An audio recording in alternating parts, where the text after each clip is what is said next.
Pomo-pomo wekas mami anak putu aja lena aja katungkul uripe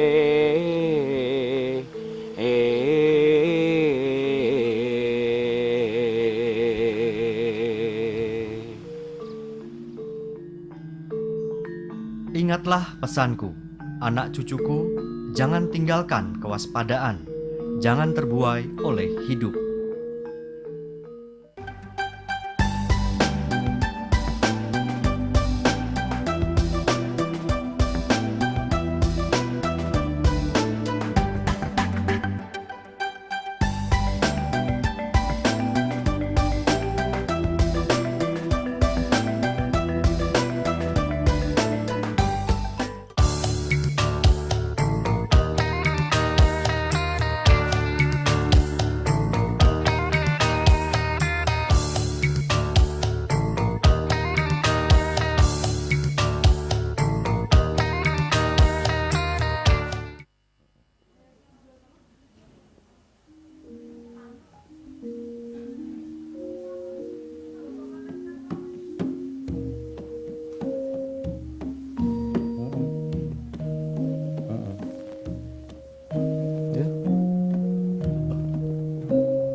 Jamane saiki wis beda karo biyen.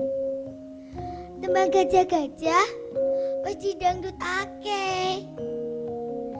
Dijogeti ora karuan tingkae. Dolanan kubak sodor padha apese. Kanca-kancaku luwih seneng dolanan PS. Kae lho. Dolanan ning TV sing nganggo remote. Luwih nganyelake maneh. Kanca-kancaku wis lali basane dhewe. Yen kocah nganggo basa gaul, pating celone. Contone, mie apa? Jamut. Asik ya. Dikaya ngapa? Aku tetep tresno budayaku. Budaya Jawa kang adiluhung.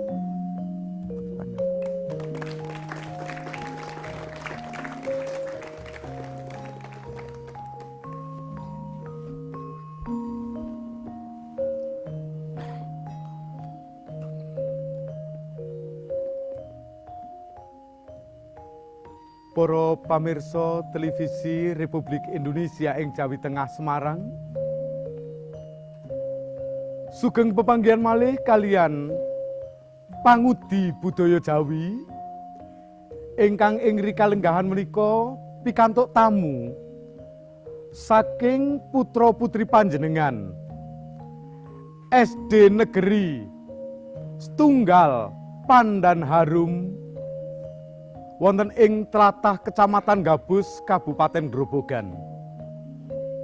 Pramila menika kepareng ingkang kula atur agunging panuwun dumateng Kepala UPTD Pendidikan Kecamatan Gabus dalah para pengawas TKSD.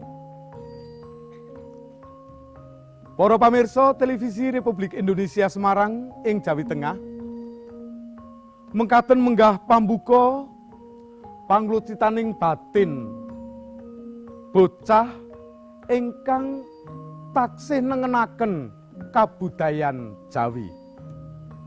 Lan ing rikalenggahan menika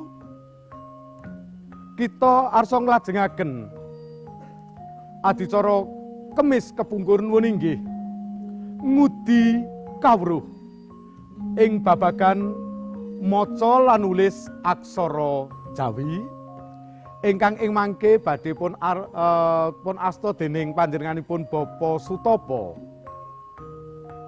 ingkang sampun gamben wonten ing babagan pamaos aksara Jawi. Pramila saking menika kados pundi mangke gegladen maca lan nulis aksara Jawi kula sumanggaaken dumateng handika samya.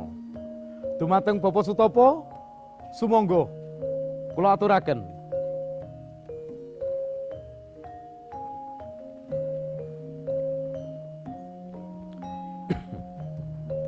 Monggo Bapak. Bocah-bocah kabeh ing wektu iki, wektu kang becik iki, sliramu sapatemon karo bapa bakal mbacutake anggone sinau maca lan nulis Jawa. Nggih. Rikala Kemis Kepungkur, sliramu kabeh wis dak wuruki maca nulis aksara Jawa kang mawa sandangan. Isih do eling apa ya eling? Ayo. Isih do eling apa ya eling? Nah, ana pira aksara Jawa kuwi? Kalih dosa. Ya jeh do hafal. Tenan? Saestu? Nah, coba nek pancen isih hafal wiwit hitungan 3 mengko diucapke kanthi bener, nggih. Sebabe ngucap Jawa kuwi yen ora bener bakale kliru. To, do karo do. Nggih. Nah, coba saiki nek pancen isih padha eling, coba nek wis bapa ngitung 1 2 3 banjur ngucap ho tumekaning ngo. Nggih. Setunggal kalih 3.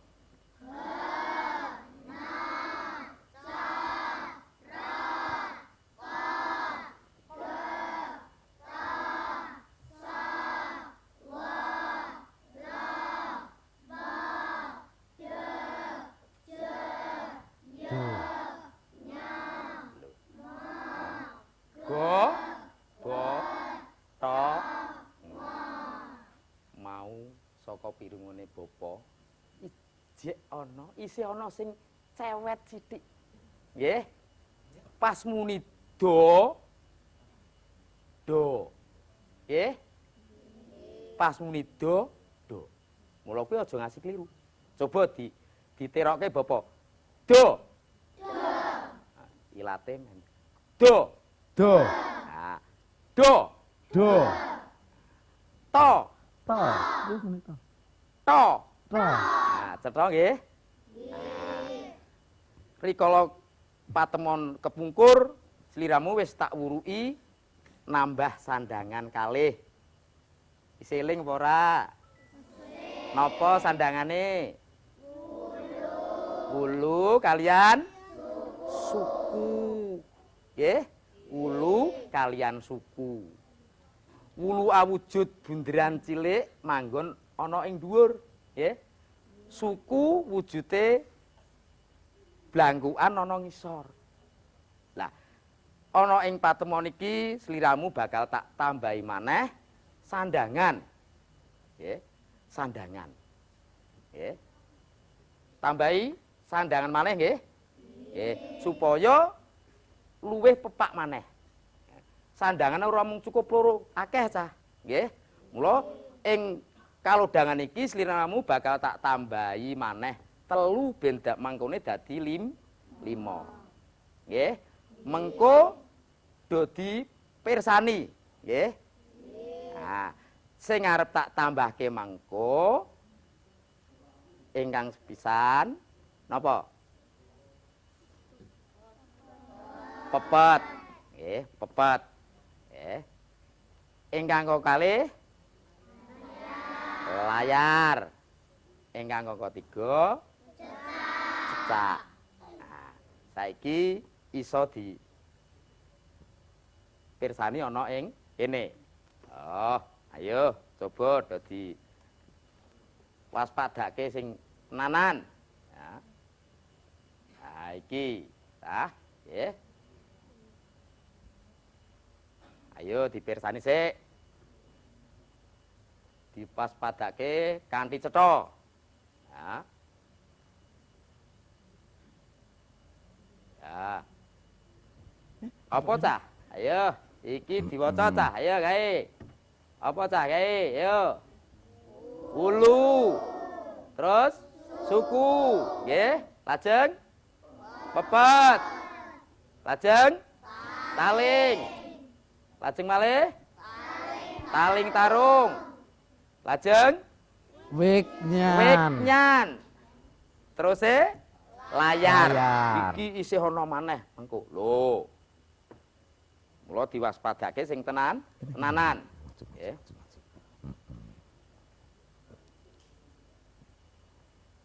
Lah iki cah ayo awit saka dhuwur cah. Iki apa cah? Cecak. Mboten cecek lho nggih. Cecak. Lajeng pangkon. Lajeng cokro. Terusipun keret. Nggih. Pengkal. Panjingan.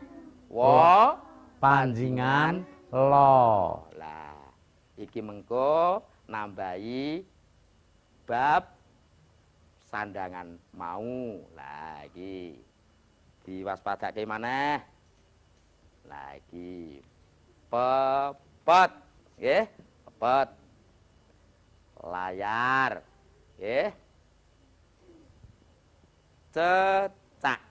Nggih, cecak. Yo dipirsani maneh. Yo. Pepet wujude bunder gedhe ana ing dhuwur, nggih. Nah, gunane kanggo tuminggule swara. Swara apa, Cah? Nggih,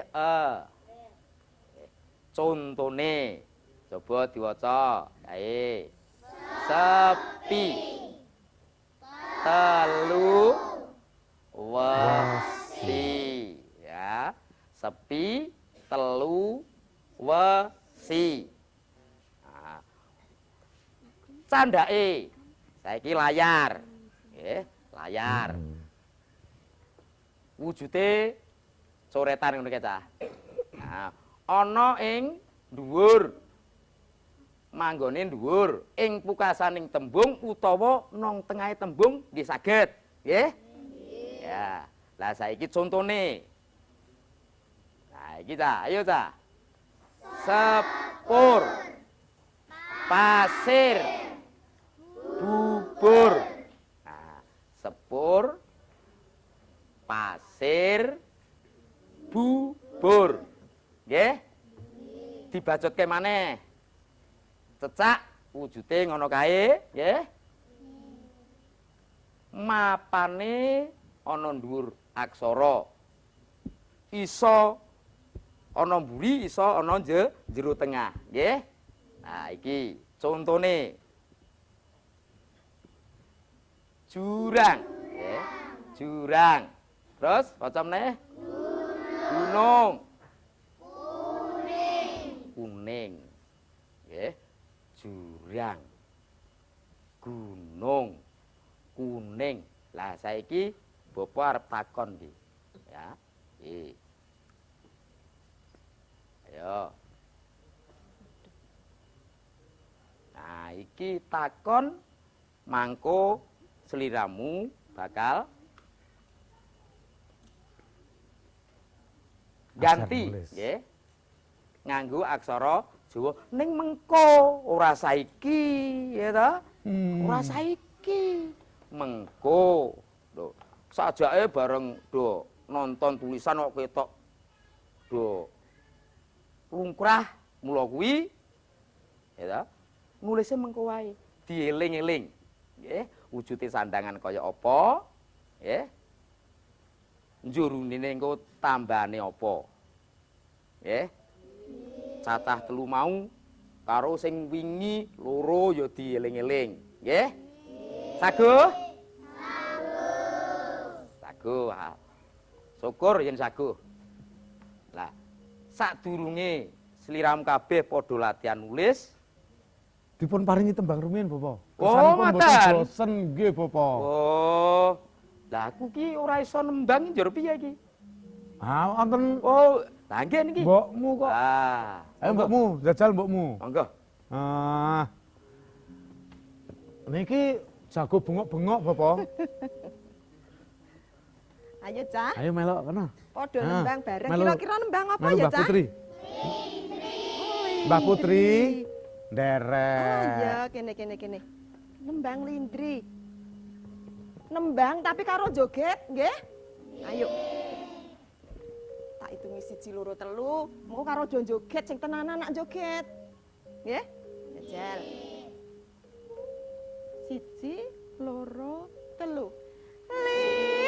Lindri adang telung piti lauwe padha teri ati tutul manut ati emplok amat telep pacaku cingkring aduh yayi sendal pancing aduh dangkrek nong aduh dangkrek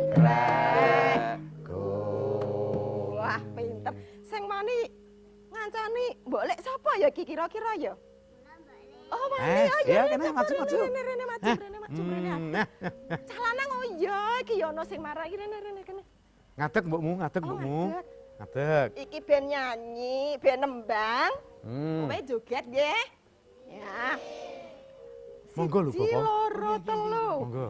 Lindri adang telung piti lawuhe padha teri adi tutul manut adi emplok amat telep baca gulu cingkreng adu yai sendal pancing adu dangkrek nong adu dangkrek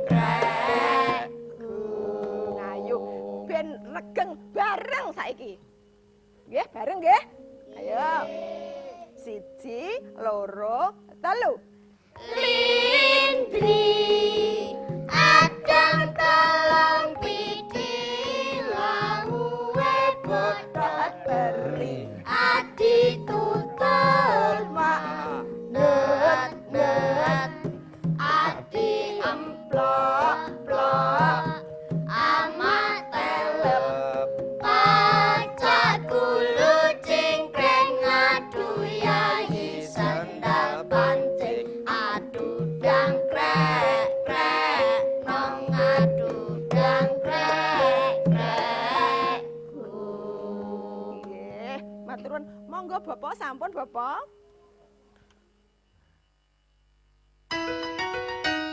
Apakah putra-putri Anda suka bernyanyi? Ayo, jangan Anda tunda lagi. Segera daftarkan putra-putri Anda untuk mengikuti audisi Aku Bisa Jadi Bintang. Setiap hari Minggu,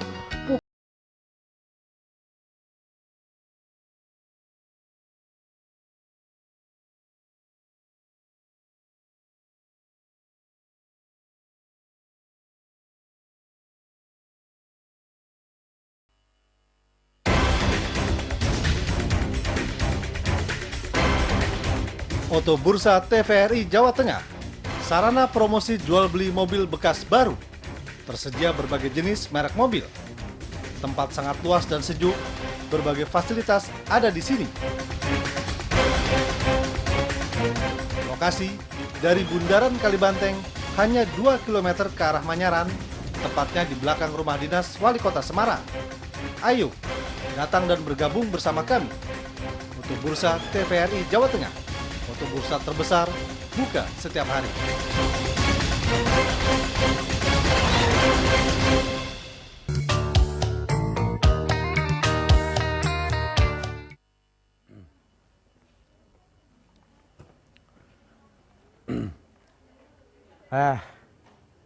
Penak ya? Wis ora bosen meneh? Mboten. Yen ora diteruske meneh to nggih? Ya, monggo Bapak dipun lajengaken anggenipun gladi lare-lare. Wah, bocah-bocah ki jan ya isih cilik ning suarane kok jan peng-pengan. Ora kalah karo Mbak Nurhana. Bagi sok benek gede so gampang lah golek duit iki, ya. Jan suara. Umur piro ki suarane kok koyo ngono kuwi? Bapak ngungun kok, tenan. Dasare isih cilik suarane wis tenyoke yen didungokke. Nah, mula kuwi gandeng sliramu mau wis padha nembang bareng-bareng. Mula saiki dibacutake anggone gladi nulis. Nggih? Monggo. Terus ndang do nulis manut apa sing diparingke marang kowe kabeh iki. Ya. Do nulis.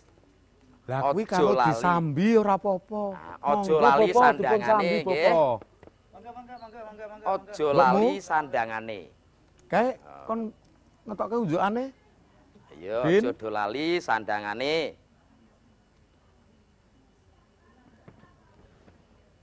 Tulisane sing cetha. Sing apik. Ben kanca-kancane yen maca ya iso cetha dimangerteni karo sapa wae. Cedak momonganmu kono wae. Nah, wis. Pak Le. Nggih. Wasis si bocah. Lah nggih. Dereng napa-napa niku sampun geni. Lah iya. Wah iya. Jan Terus takir. lho kaya lho. Cah putih ya wasis banget kae lho. Pak Ne, Dalem. copindian dangu. Lare-lare menika mangertos mboten takir menika napa? Aku rawani. Kuwi bapa engko sing dangu ben Bapak Sutopo wae. Nggih. Lho cah kakung ya wah jan ya. Niki Bapak, cetha Bapak. Wah. Jan ngedap-ngedapi Bapak.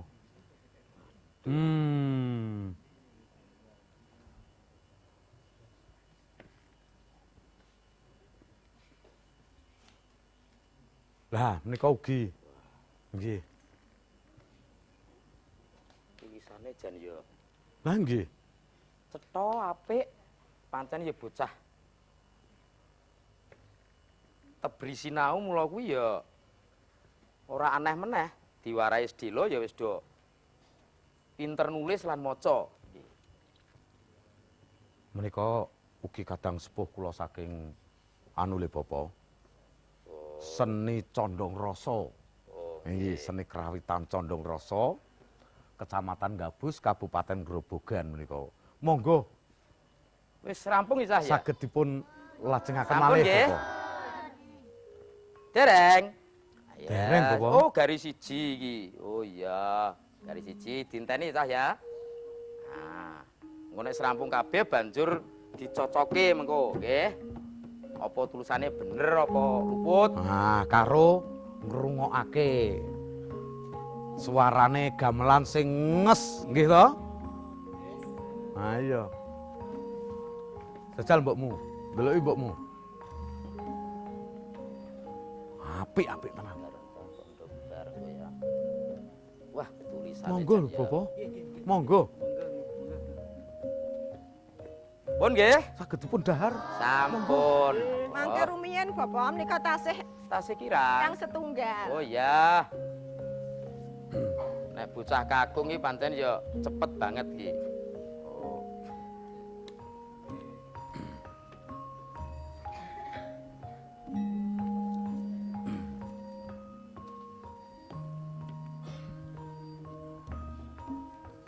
Sampun nggih?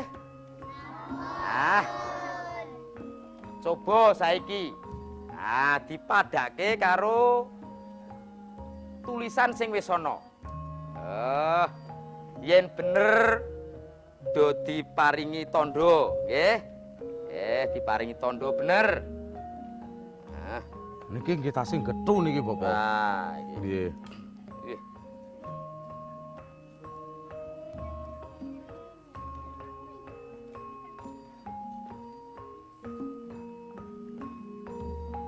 Pun nggih? Nah, saiki bareng wis dicocoke, iki kudu jujur lho, Cah nggih.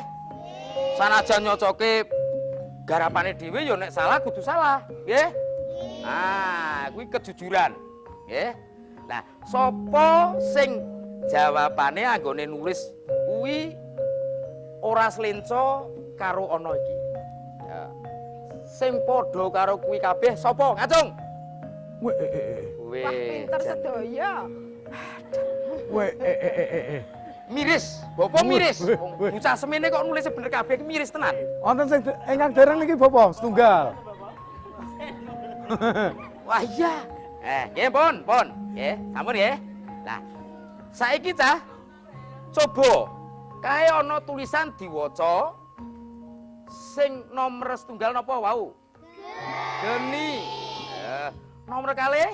Takir. Oh, takir. Takir kuwi digawe saka apa? Oh, godhong gedang. Dienggo wadah? Sego, dienggo wadah panganan ki saged nggih. Lajeng napa niku? Batur. Terus? Kucing. Terus? Gedang. Terus?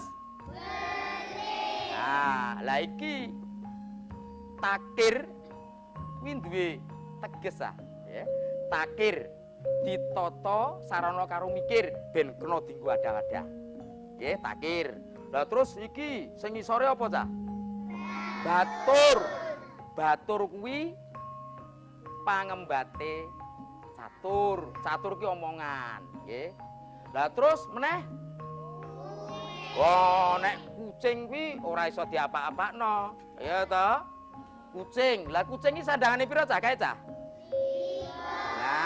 Lah kucing sing nang kono kuwi nek rapok sandangi ora muni kucing, nggih. Lah nek ora nganggo sandangan unine apa? Kaca. Bareng wis disandangi unine kucing. Oh, nggih. Lah terus iki gedang. Ayo, gedang kuwi tegese digeget sabubare madang. Madang ki maem. Nggih mboten? Nah, mau ana kirata basa cacah 3. Lah saiki bocah-bocah iki sing do duwe kirata basa kaya ki mau sapa sing duwe ana apa ora? Ayo. Loh, cah wedok lah cah lanang? Loh, coba saiki ana. cah wedok sik apa kuwi? Aja, iki. Coba. Nganggo. Apa, Nduk? Wedang. Wedang. Loh, ayo calang bedhek apa wedang kuwi? Ayo apa wedang kuwi apa? Oh, ngangge anu. Wedang. Ya apa? Wedang apa, Lek? Awe-awe kadang. Oh, wedang kuwi ngawe-ngawe kadang. Lah banjur kowe mau apa duwemu? Kursi. Apa? Kursi. Kursi. Oh, kaya sing dienggo lungguh bapak ibu kuwi. Apa, Nduk? Bedhekane kursi, Nduk? Disingkur ning mantesi. Oh, disingkur ning pantesi mula bapak ibu. Wah, ketok pantes banget ya. Disingkur ning mantesi. Nggih. Nah, lah iki ana maneh siji, bapak duwe bedhekan siji. Engko sing iso jawab, nggih, sing jaget jawab, engko maju. Nggih. Saguh? Nah, iki bapak duwe bedhekan siji sing kudu dijawab. Aksara Jawa ki cacahe pira? Kalih dasa. Yen tak saisongo jeh pira? Ayo. Ijeh pira sapa sing ngerti? Yen tak delikke songo, tak delikke songo, cek pira? 11. Pinter. Aduh, pinter. Lah calanang sapa? Bisa jawab ora? Calanang pira bedhekane? 11. Oh, 11. Ana sing ora bedhek 11. Sapa ayo? 18, Bapak. Pinten? 18. Loh, 18. Lah dipundhut so kalian ngo. Wah, nggih. Dadi cah sing bener nek aksara Jawa cacah 20 dijikuk so Karo ngo. kuwi gari 18. Nggih. Nggih. Mboten Nuwun sewu, Bapak. Kepareng kula punggel rumiyin sekedap amargi wonten ingkang badhe langkung menika. Para pamirsa, ampun tebih-tebih rumiyin. Apakah putra-putri Anda suka bernyanyi? Ayo, jangan Anda tunda lagi. Segera daftarkan putra-putri Anda untuk mengikuti audisi Aku Bisa Jadi Bintang. Setiap hari Minggu, pukul 15 waktu Indonesia Barat sampai dengan selesai di studio TVRI Stasiun Jawa Tengah, Jalan Pucang Gading Raya.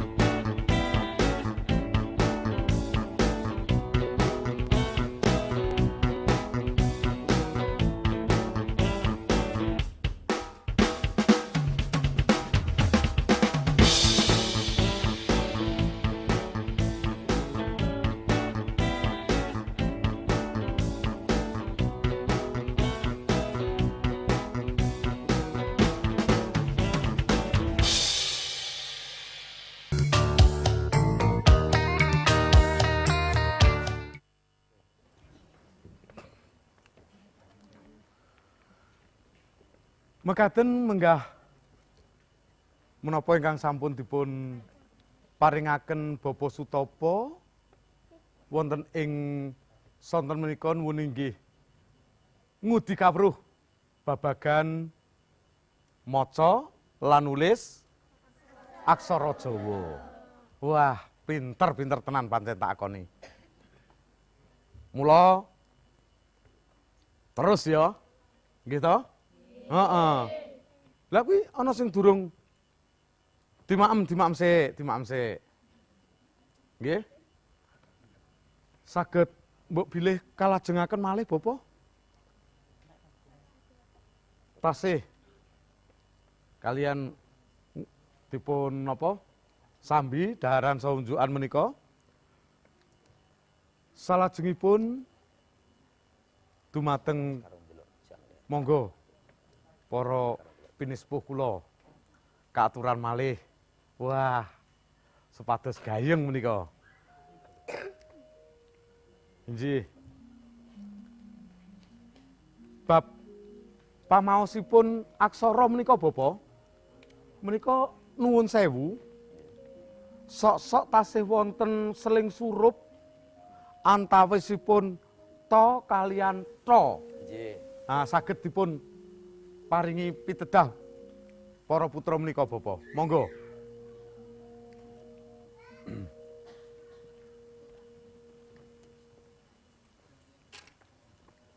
Bocah-bocah. Bapak mau rak wis kandha to. Yen ngucap aksara Jawa iku kudu cetha. Sebabe apa? Contone, nggih. Soto karo soto. Ya, soto karo soto. Karo soto, soto karo soto. Wis beda, nggih.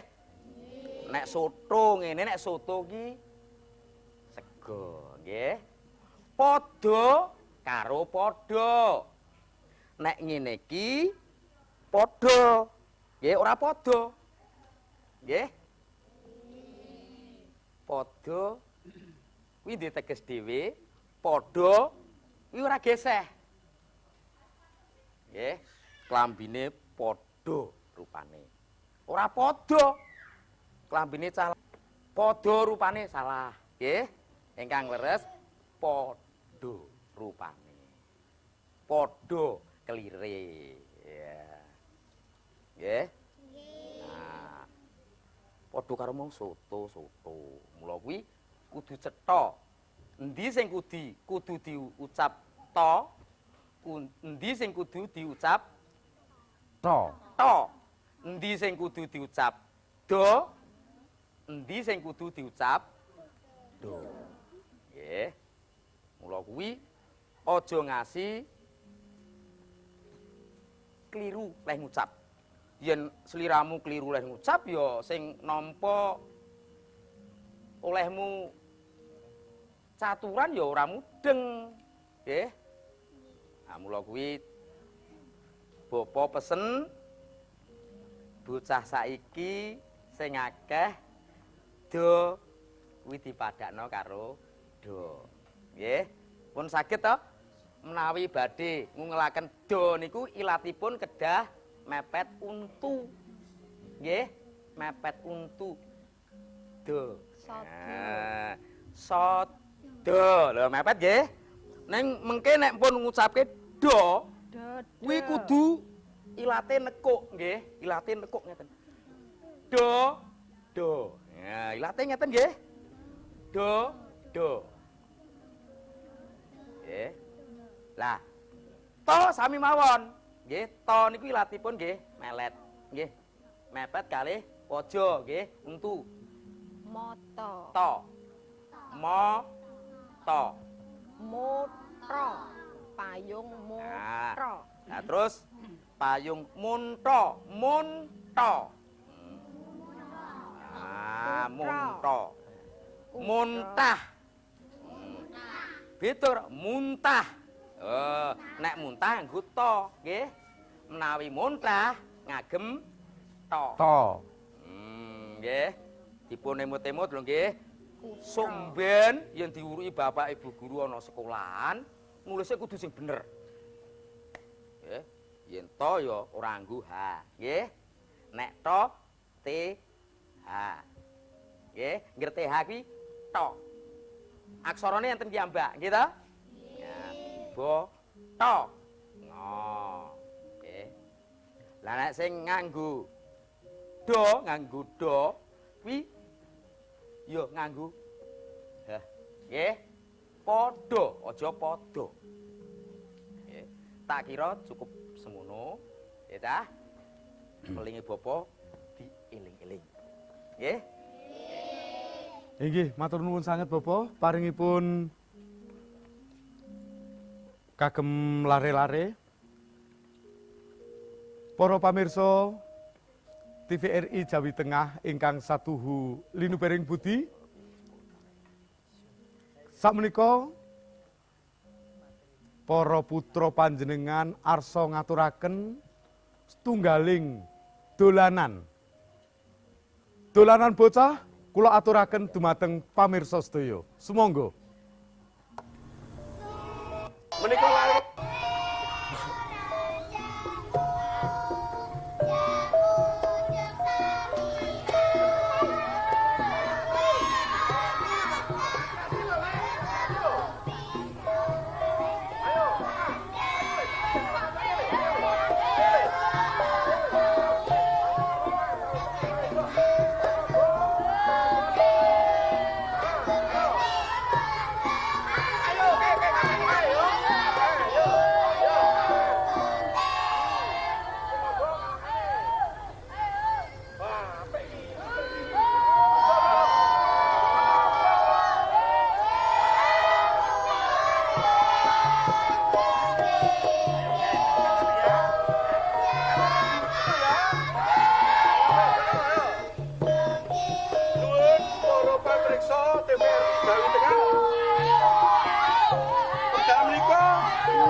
Desa Pandanarum, Kecamatan Gabus, Kabupaten Grobogan.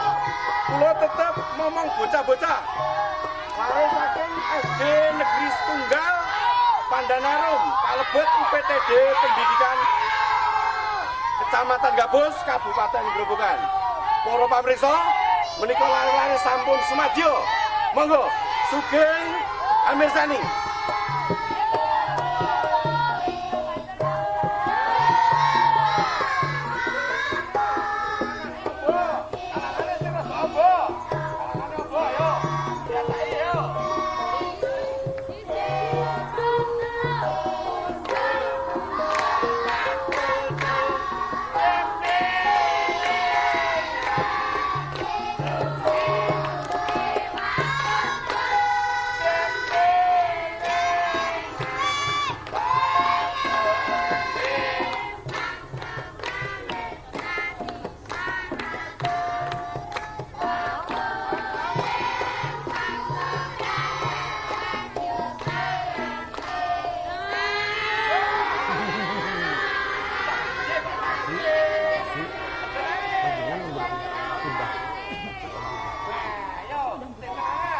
Nembangnya sebentar ya.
rukun lho ya.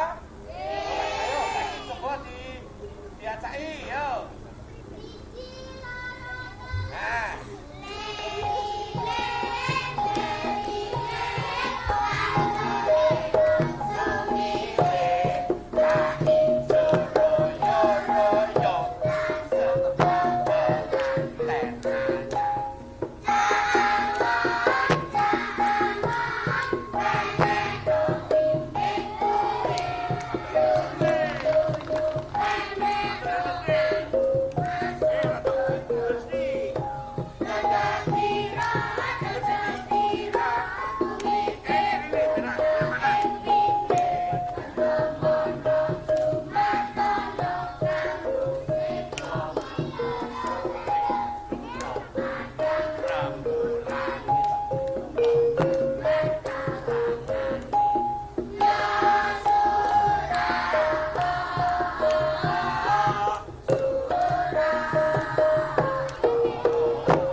Apakah putra-putri Anda suka bernyanyi?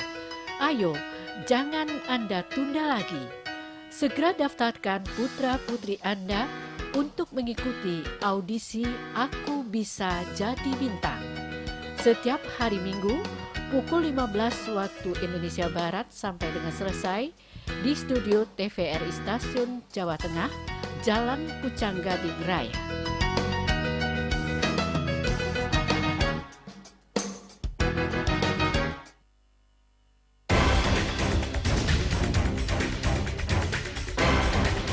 Oto Bursa TVRI Jawa Tengah, sarana promosi jual beli mobil bekas baru. Tersedia berbagai jenis merek mobil. Tempat sangat luas dan sejuk, berbagai fasilitas ada di sini. Lokasi dari Bundaran Kalibanteng hanya 2 km ke arah Manyaran, tepatnya di belakang rumah dinas Wali Kota Semarang. Ayo, datang dan bergabung bersama kami. Oto Bursa TVRI Jawa Tengah. Oto Bursa terbesar, buka setiap hari.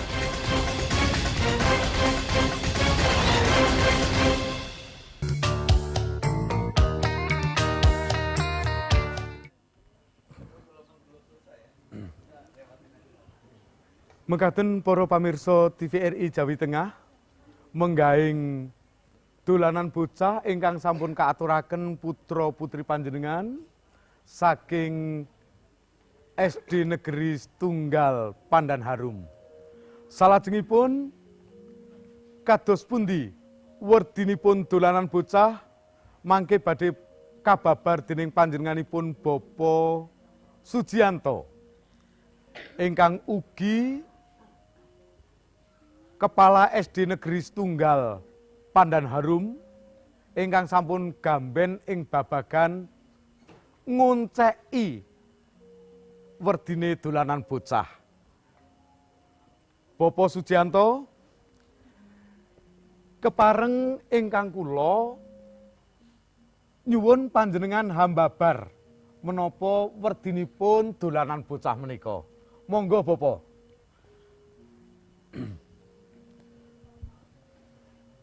Matur nuwun dumateng Adimas Gunawan ingkang maringi wekdal dumateng kula.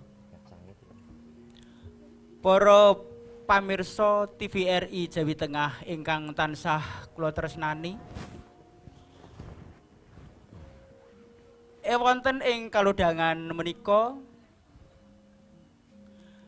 kula ngaturaken bab perlunipun Bocah dolanan bocah-bocah du ing uni.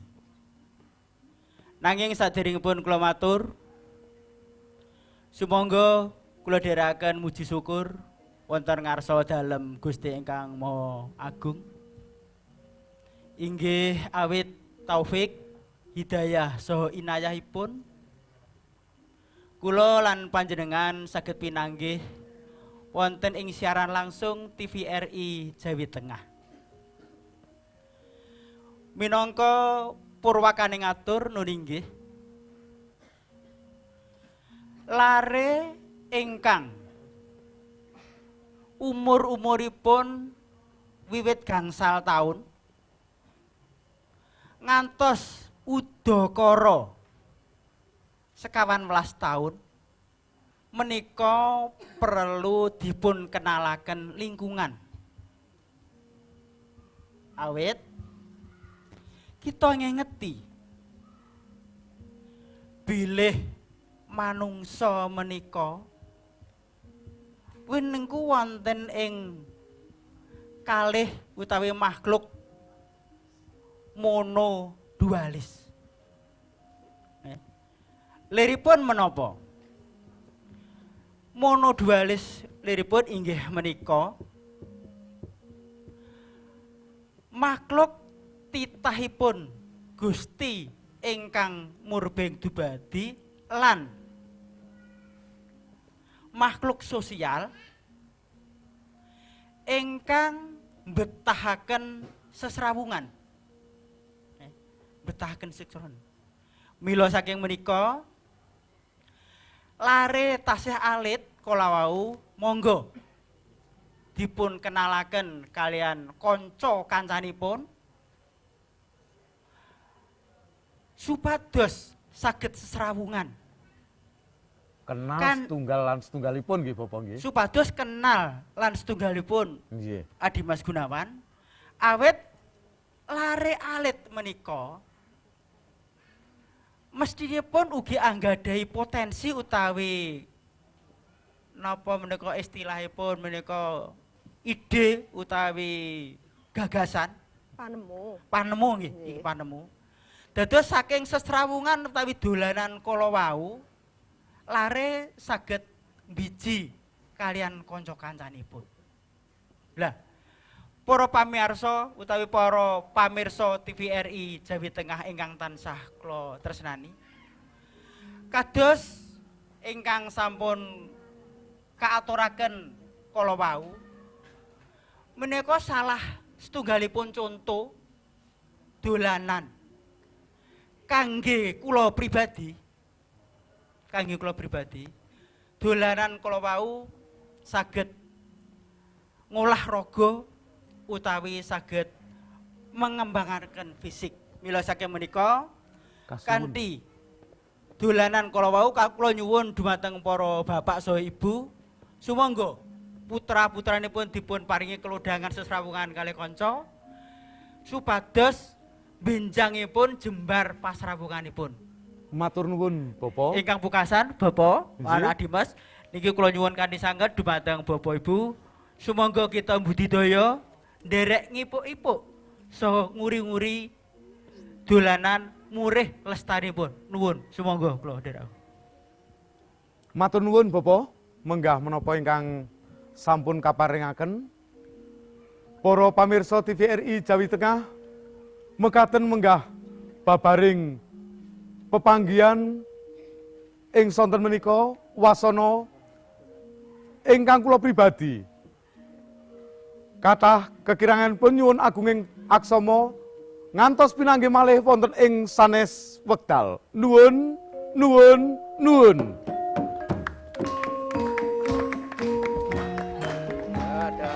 Kentak-kentakan gara-garane.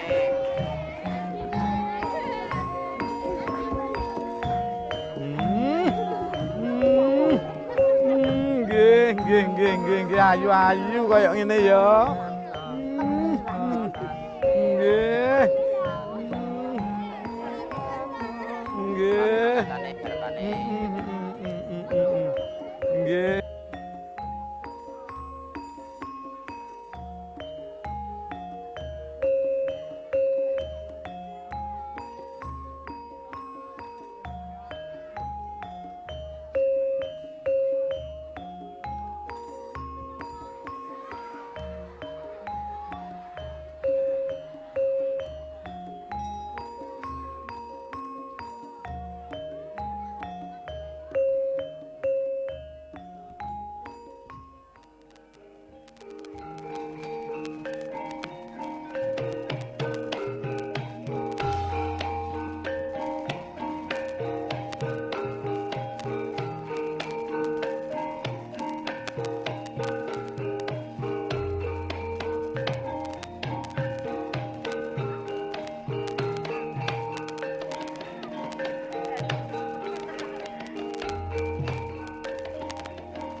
Dino Prei.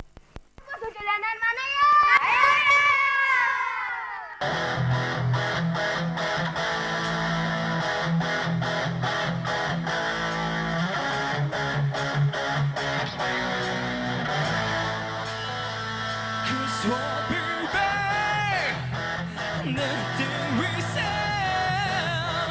Comes through today, 'cause we listen to our heart.